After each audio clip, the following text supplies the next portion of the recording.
Meron akong nabuking. Mga ABS-CBN Anchor. To be particular, yung kanilang radio station na DCMM. Ay, talagang antindi ng bitterness kay BP Sara Duterte. Gusto nyo makita? Gusto nyo makita? Nabuking ko ito. Nung aking pinakikinggan, gigil na gigil sila. Pero syempre, hindi natin, kasi ang ABS-CBN nagka-copyright eh. Yung audio lang ipapakita natin at saka yung kanilang picture. Ha? Yung nag-i-interview na to, walang ibang ini-interview nila kung hindi si Datangman. Kilala niyo si Datangman? Sa Tagalog, si Boy Dila. Gago! Ini-interview nila si Boy Dila. At grabe yung mga reaction ng mga taga-ABS-CBN, mga taga-DCMM. Bitter na bitter. Tingnan ninyo, pakingge. Hapon po, Kong Benny. Kong Benny! Magandang hapon po. Opo. Magandang hapon sa inyo. Happy New Year uli. Happy New Year. Kong Ben! Kong Ben. Ayun, kasi close tayo eh. CGI just released a massive update. Ayan. Oo. Sige. Ayun, akala namin nag-close yung linya eh. Viber to, no? Viber. Ayan. Oo. Sige. Ayan, Kong Benny. Benny ang Yes, Benny, sir. Ben Yes, ka, ma'am. Benny ako. Maan makapagal. Ito nga ay sinasabi nga malapit na, no? Yung matapos yung 1-year bar Bar rule sa February yan. Feb 6 yata, Feb parang 6. ganon. Ano po yung pinaghahandaan na po ba ito sa Kamara? Actually, wala akong alam dyan, Maan eh. I mean, ang alam ko dyan, yung Makabayan Block will be the one to file the impeachment. Sila magpa-file ng impeachment. And sinasabi ko din sa mga kasamahan ko, mukhang wala silang masyadong excitement to support. Yun ang alam ko. Oo. Ay, Kaya, so, I don't know, kung Makabayan Block yan, maaaring mga 6 sila. Pero nakikita ko naman na walang masyadong excitement ng mga administration congressman to support the impeachment. So paano ho yun? Kung hindi suportado ng mga kongresista, paano magiging kapalaran nun, Kong Benny? Magiging baliwala. The thing is, kasi ang sinasabi ng mga congressman natin, magiging baliwala rin sa Senado. Ibig sabihin, more senators will not support the impeachment proceeding. So, ibig sabihin, wala na bang pag-asa na mahabol natin? Sama ng loob ng babae, no? Wala na ba talagang pag-asa? Mahabol natin yan. Talagang kailangan habulin, ano? Diba? Kailangan talagang habulin. Alam mo, ano yan yung bang, sabi ko nga, we will just cross the bridge and we get there, no? Yung lagi sinasabi nila. But at this point in time, wala akong nakikitang talagang massive support for the impeachment right now. Pero kung I don't know, when we get back to the Congress session, palagay ko mga 2 weeks from now, kung merong talagang magkakaroon talaga ng support. kasi, Pero at this point in time, hindi pa eh. pero kung ang magiging basihan is bakit tinatabangan yung mga kasama niyo dyan sa Kongreso, yung naging kapalaran ng impeachment sa panahon ni dating Senate President Chis Escudero, iba na ngayon ang di ba? Iba na ngayon ang liderato? Maaari, iba na liderato, pero still, meron pa rin mga May doubt pa rin. supporter si Vice President Sara that will go against the impeachment. Okay. So, sabi ng mga ibang nakausap ko, anong mangyayari sa atin yan? We will just be, it's only an exercise of futility. Pag tinuloy natin yan, wala rin maaari mangyari. Pero in the next 2 weeks, makikita po natin kung ano magiging kapasyahan ng marami natin mga congressman tungkol dyan. O, Kong Ben, so malilinawan in the next weeks, no? Kung Yes. oo. Talagang hindi sumusuko si ate. Malilinawan, ha? Kasi para sinasabi ni Boy Dila na sinasabi niya na walang mangyayari. Wala talaga mangyayari dito sa Tapos parang pero wag ka parang hindi may baka naman. So sabi naman ng babae, malilinawan sila. Pero yun nga kasi parang ngayon pa lang ay yun nga yung pakiramdam na walang pag-asa. Pero hindi ba okay na mas kumbaga i-try pa din? Lalo Talaga ipagpipilit. Di ba mas okay na i-try pa rin kahit walang pag-asa? Kasi kailangan talaga siyang kasi baka mamaya hindi na kami talaga makabalik. Gago! Ay nako ate, alatang-alata ka. may support ng Oo. public. Oo, malaki yung support ng public dyan. Kasi hindi naman namatay yung Hindi naman namatay kung Benny, di ba yung Yan. Yung... We will see dahil meron yata silang Talagang pinagdidiinan pa nung isa. Hindi naman namatay yung issue, di ba? Yung issue na hindi pa. Kasi ang nila, ang lagi nilang packaging doon sa impeachment ni BP Sara Duterte, hindi pa daw sinasagot yung confidential funds.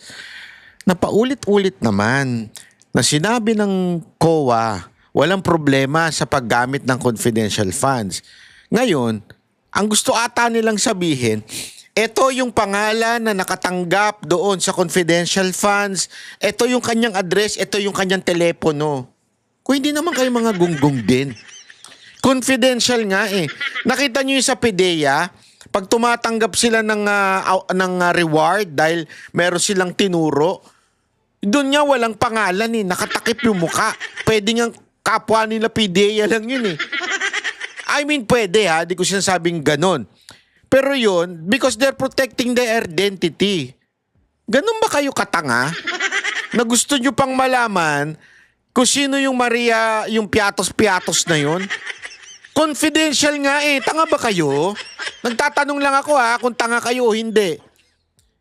Confidential, ibig sabihin, hindi pwedeng sabihin. Confidential. Saan sa parte ng confidential lang pwede mong sabihin kung sino yung tao na yun? Na nakatanggap. One of the evidences that they will file, kasama yung testimony ni Madriaga. Adriaga. Kasi nga hindi naman na-absuelto dun sa... Oo, hindi naman na-absuelto, Medyo, di ba? Hindi naman na-absuelto talagang ang init ng ulo ni Kuya. Dahil hindi nga medyo nagtuloy-tuloy. medyo matindi ang testimony ni Madriaga. Oo. Medyo matindi yun. Naks naman, medyo matindi yung testimony ni Madriaga na puro sabit ang karakter. Naging PSG daw. Hindi nga siya agent Alam mo, ito mga to talagang mahina rin no? Yung mga pinakita niyang ID, hindi organic yun.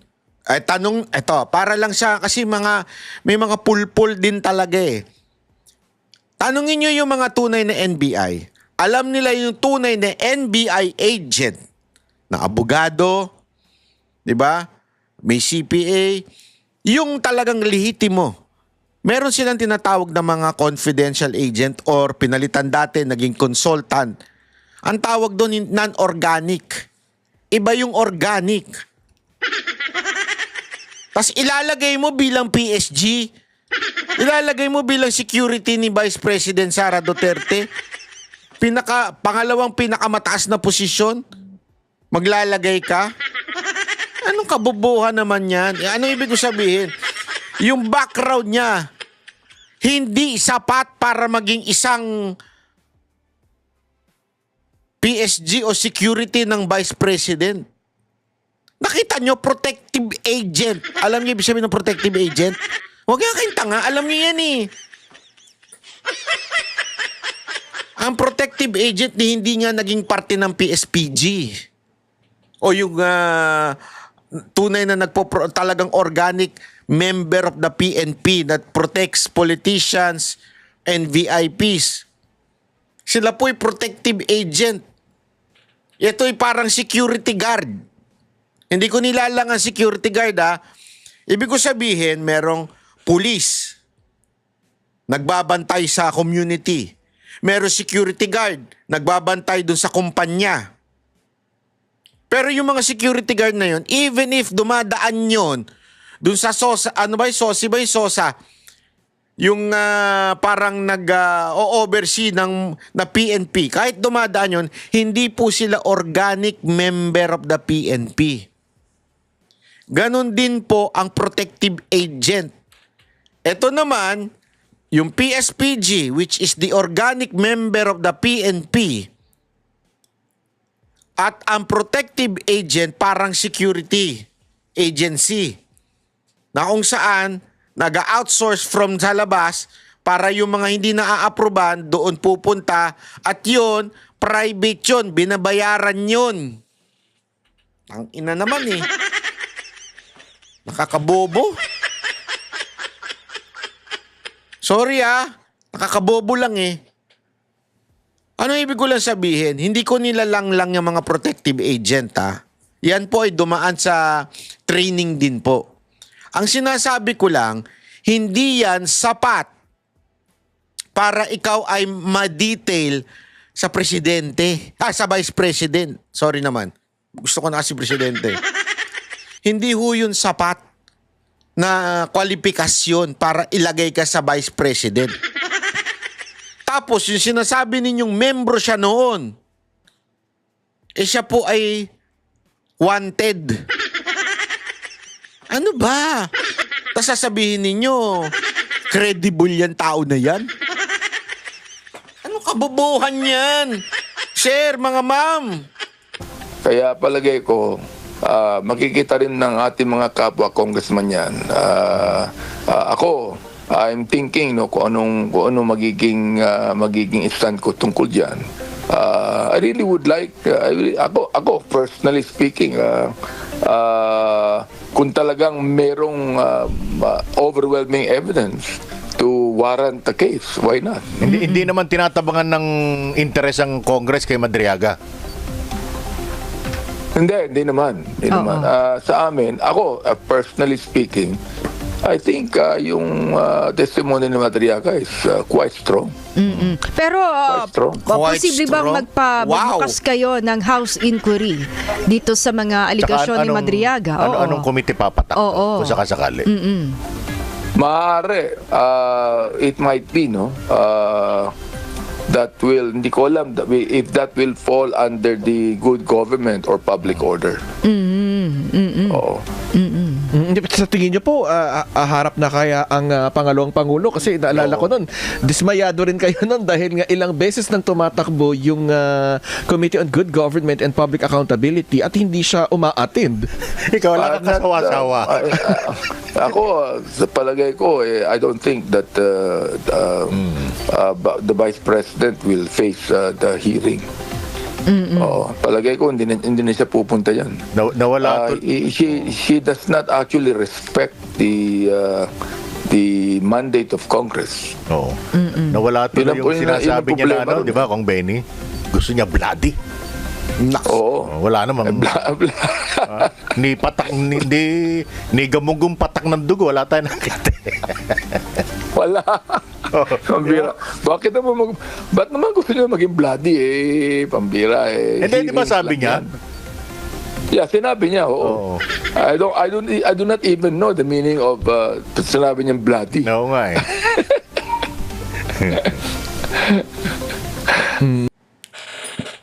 Etong mga to nagsusubok maging maging katawa-tawa pero hindi sila nakakatawa. Ewan ko pinipilit nila pinipilit nilang matawa pero hindi naman sila nakakatawa.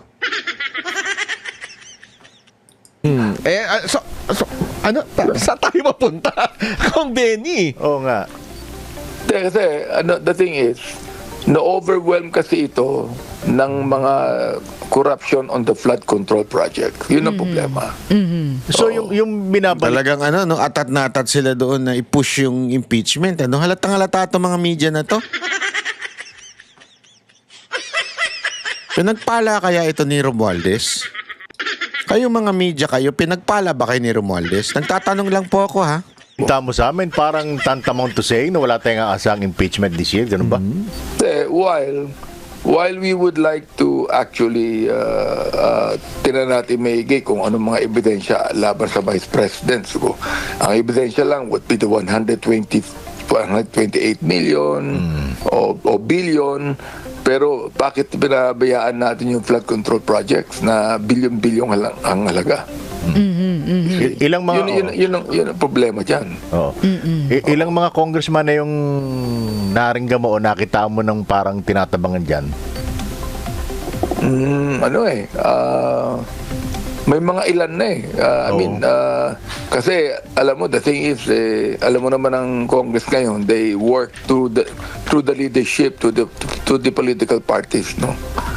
At makikita mo naman kung walang masyadong support sa political parties, you would know that the congressman that belong to political parties would not in any way support it.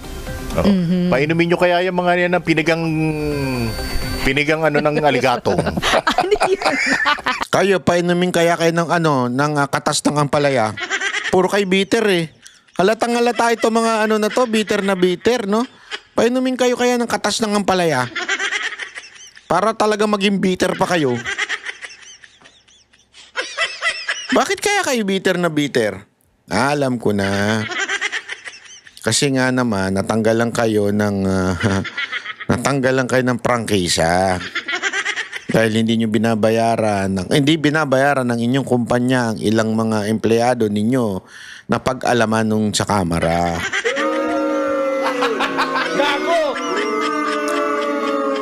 Pakitanong naman sa boss ninyo kung nabayaran nyo na yung TV5, yung news yung kay MVP. Kasi di ba nagka-issue kayo? Nabayaran nyo na rin ba yun?